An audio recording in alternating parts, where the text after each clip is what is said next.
વડોદરાથી સામે આવી રહ્યા છે, જેમાં વડોદરામાં મનપાનો અણઘડ વહીવટ જોવા મળ્યો છે। સ્માર્ટ સિટીના સત્તાધીશોનો અનોખો વહીવટ જોવા મળ્યો છે। તો સ્થાયી સમિતિએ મનપાને સમજે છે દલાલ તરવાડીની વાડી, જેમાં બોટના જમાનામાં મનપા તંત્ર કરી રહ્યું છે તરાપાની ખરીદી। તરાપા ખરીદવા તંત્રને મજબૂર કરાયું હોવાનો ગણગણાટ જોવા મળ્યો છે। તો ગત વર્ષના માનવ સર્જિત પૂર બાદ પણ સત્તાધીશો સંવેદનાહીન થયા છે।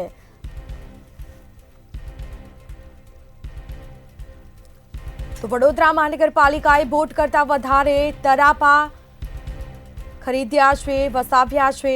ફાયર વિભાગે પૂરના અનુભવના આધારે 16 બોટના માંગ પણ કરી છે, પરંતુ સ્થાયી સમિતિએ માત્ર 8 જ બોટ લેવાની મંજૂરી આપી।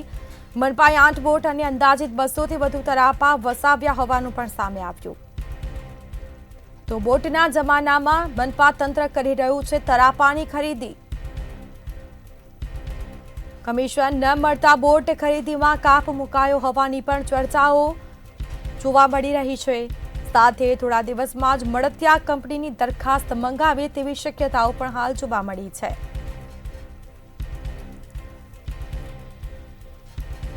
પરંતુ સ્થાયી સમિતિએ માત્ર 8 જ બોટ લેવાની મંજૂરી આપી।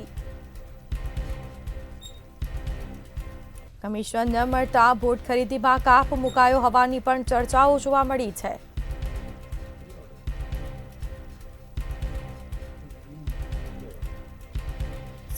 સંવાદદાતા નિલેશ બ્રહ્મભટ્ટ આપણી સાથે લાઈવ જોડાઈ ચૂક્યા છે। જે નિલેશ, સ્માર્ટ સિટીના સત્તાધીશોનો અનોખો આ વહીવટ સામે આવ્યો છે। બોટના જમાનામાં તરાપાની ખરીદી કરવામાં આવી રહી છે, શું વિગત? જી સ્મિતા, પ્રધાનમંત્રી બુલેટ ટ્રેનની વાત કરે છે। ગુજરાતના મુખ્યમંત્રી વારંવાર વડોદરા મહાનગરપાલિકાને ટકોર કરે છે કે અમદાવાદ અને સુરત વડોદરા કરતા આગળ નીકળી ગયું, વડોદરા પાછળ કેમ નીકળી ગયું। મંતવ્ય ન્યૂઝ આનો જવાબરૂપી એક્સક્લુઝિવ અહેવાલ બતાવી રહ્યું છે કે વડોદરા મહાનગરપાલિકા સ્માર્ટ સિટી છે।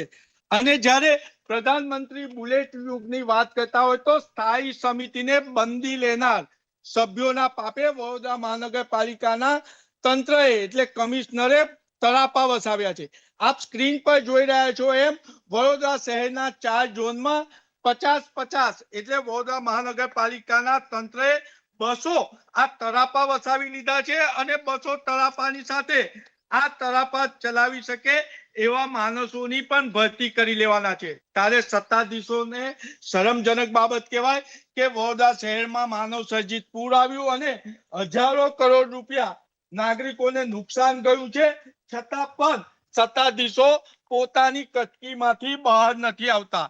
જે માહિતી મળી રહી છે એ રીતના કે વડોદરા શહેરના ફાયર વિભાગે કે 16 ફાયર સ્ટેશન જે ભવિષ્યમાં બનવાના છે, વર્તમાન સમયમાં 8 છે, એટલે દરેક ફાયર સ્ટેશન દીઠ 1 બોટની માંગ કરી હતી। ત્યારે જે સ્થાયી સમિતિના સભ્ય છે તેમનો માનીતો કોન્ટ્રાક્ટરનું ટેન્ડર ના આવતા તેમને બોટ પર કાપ મૂકી દીધો, 16 ની જગ્યાએ 8 અને હવે ફાઈબર બોટ લેવાની વાત કરે છે।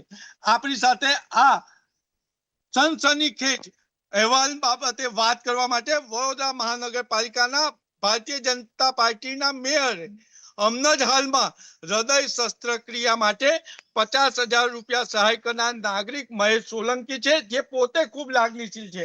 આપણે મહેશ સોલંકીને પૂછીશું, શું કહો છો? પ્રધાનમંત્રી બુલેટ ટ્રેનની વાત કરતી હોય અને વર્તમાન યુગમાં મહાનગરપાલિકા તરાપા વસાવી રહી છે।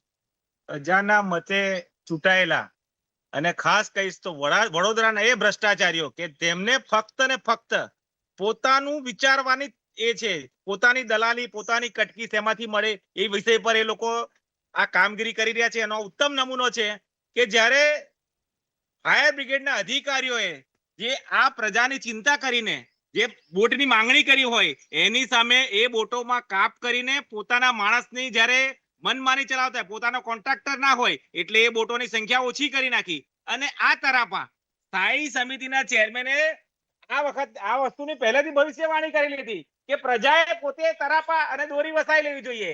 આ લોકોનો ઈરાદો અગાઉથી પહેલેથી કટકીનો હતો અને આ તરાપા જે ખરીદ્યા છે એ તરાપા માટે પહેલેથી એ લોકોનું ષડયંત્ર હોય કોન્ટ્રાક્ટર પોતાને મનમાનીનો ના ચાલે તો સામેનો આક્ષર, પણ પ્રજાનું ક્યાંય વિચારવા તૈયાર નથી. પોતાના ભ્રષ્ટાચારની અંદર લાખો કરોડો રૂપિયા કેવી રીતે લેવા, આ પૈસા ત્યાંથી કેટલા આયા હોય, અધિકારી જે શિક્ષિત અધિકારી હોય પણ આ અનગઢ ગવાર લોકો જે બેઠા છે સ્થાયી કમિટીમાં ચૂંટાયેલી પાકના, એ લોકો પ્રજાનું વિચારવાના બદલે પોતાની કટકી ક્યાંથી નીકળે એનો ઉત્તમ નમૂનો છે. આ તરાપા લેવાની કોઈ જરૂર નથી. પણ બોટો અગાઉ પણ આ જ રીતે જ્યારે બોટો લેવામાં આવી હોય, 25 લાખ રૂપિયાની બોટો સડી ગઈ ત્યારે પ્રી મોન્સૂન પહેલા ઊંઘતી આ તંત્ર, એના પણ ઉત્તમ નમૂના છે આ વડોદરા શહેરની અંદર. મહેશભાઈ, રબર બોટ એક વ્યક્તિથી ચાલી શકે અને હવે તંત્ર જ્યારે 8 બોટ લેવાની તૈયારીમાં છે ત્યારે હવે સ્થાયી સમિતિના સભ્યો પોતાના મળતિયા કોન્ટ્રાક્ટરને ટેન્ડર મળે એટલા માટે ફાઈબર બોટ લેવાનું કે છે.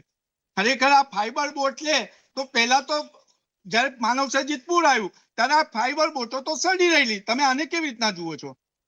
ફાઈબર બોટો અગાઉ મેં કહ્યું કે ફાઈબર બોટો અગાઉ આ લોકોએ જોયું. આ લોકોની પાસે ફક્ત ને ફક્ત કટકી શેમાંથી નીકળે, પોતાની વક કે આ લોકો દલાલી કરવા ટેવાયેલા છે. પ્રજાનું જે થવું હોય તે થાય, પ્રજા જ્યાં ડૂબવાની હોય ત્યાં ડૂબે. પૂર આવ્યો ત્યારે આખી વડોદરાની પ્રજાએ જોયું છે અને એ ના ભૂલી શકાય એવી બાબત છે. આ બધી જગ્યાએ એમનો ખાલી ને ખાલી ભ્રષ્ટાચાર જ છે. આ પૂર માટે બી આ લોકો જ જવાબદાર છે, કેમ કે આ રીતેની કામગીરી એમની કરવાની છે. આજે પૂરની અંદર જે દરમિયાનગીરી કરવી જોઈએ, જે વસ્તુની ભૂલ હોય એને સુધારવી જોઈએ, એના બદલે નવા નુસ્ખા કરીને એ કેટલાય કાર્યો કરી રહ્યા છે એ આપણે દેખી શકીએ છીએ. આપ પણ જાણી શકો છો, આપ સમાચાર મીડિયાના માધ્યમથી પણ ખબર છે કે જે નદી હોય એને કાસ બનાવી નાખતા હોય, બોટની જરૂર હોય ત્યાં તરાપા લાવીને મૂકતા હોય, અને આની અંદર આ લોકો ધંધો અને બિઝનેસ જે ચલાવી રહ્યા છે એ આ સત્તા પર બેઠેલા લોકોનું જે ષડયંત્ર છે એ ભ્રષ્ટાચારી.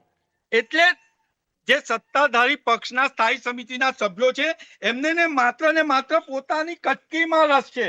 એટલે મારે શું નહીં તો મારું શું, એટલે એમને પોતાનો રસ હોય છે. નાગરિકોનું જે થવું હોય થાય. અને આમાં જે માહિતી મળી રહી છે એ રીતના સ્થાયી સમિતિના ચેરમેન અને મહાનગરપાલિકામાં ચર્ચા છે કે જ્યારે સ્થાયી સમિતિની મીટિંગ મળે છે ત્યારે કેટલાક સભ્યો સ્થાયી સમિતિને બંદી બનાવી દે છે અને નાગરિક વિરોધી નિર્ણયો લેવા માટે મજબૂર કરે છે. અને આના લીધે જ ભારતીય જનતા પાર્ટી બદનામ થઈ રહી છે અને મુખ્યમંત્રી વારંવાર ટકોર કરતા હોવા છતાં પણ ગ્રાન્ટનો દુરુપયોગ થઈ રહ્યો છે.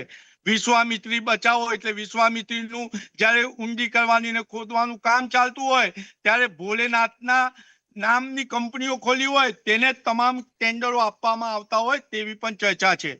જી બિલકુલ નિલેશ, જાણકારી આપવા બદલ આપનો આભાર. તો પરંતુ સ્થાયી સમિતિએ માત્ર 8 જ બોટ લેવાની મંજૂરી આપી હોવાનું સામે આવ્યું છે. સ્માર્ટ સિટીના સત્તાધીશોનો અનોખો વહીવટ જોવા મળ્યો છે.